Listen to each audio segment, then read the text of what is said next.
A couple of people have asked about this particular scenario, so I'm going to go over how a problem like this is done. Notice that we have a binomial situation where there are n equals 131 flights with a proportion of on-time flights of 0.89. So it's definitely a binomial situation. Either the flight's on time or it's not. Each flight is independent of the others, presumably. And we have a constant probability of success, 89% chance of a flight being on time. So it's definitely binomial. But we are specifically asked in the problem to use the normal approximation to that binomial random variable. So rather than using the binom CDF function in your calculator or using the binom calculator on StatCrunch, we're going to use the normal distribution. But something to keep in mind, notice in part A here, we're looking for the probability of exactly 107 flights being on time. Well, in a binomial scenario, we know that you can only have whole number values. You're counting successes, so you can't have a fraction of a on-time flight. You can only have whole number values.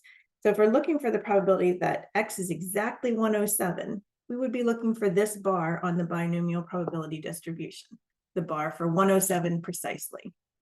However, with a normal distribution, if you look for the probability of precisely 107, you're going to find 0 because there's no width to that bar. We wouldn't be including values like 106.7 or 107.3 when we find the probability of exactly 107 in a normal distribution. So to compensate for that, we're going to use the continuity correction factor and actually think about breaking the number line just below 106 and just above 107 at 106.5 and 107.5.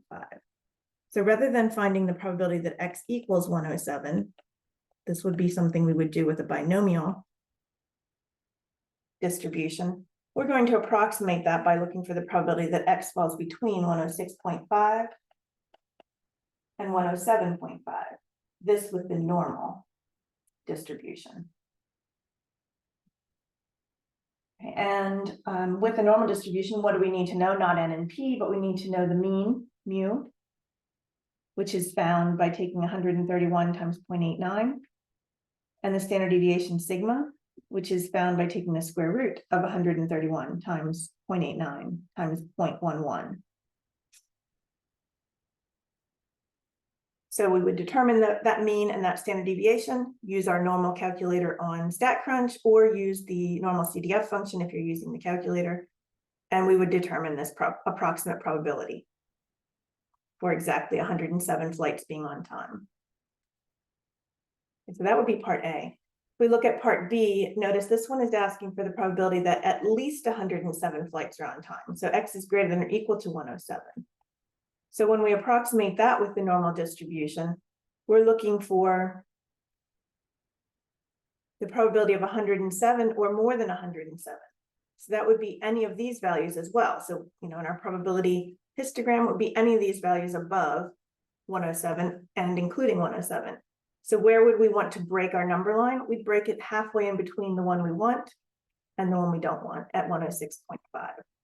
So we're looking for the probability that x is greater than or equal to 106.5. Hopefully that's helpful.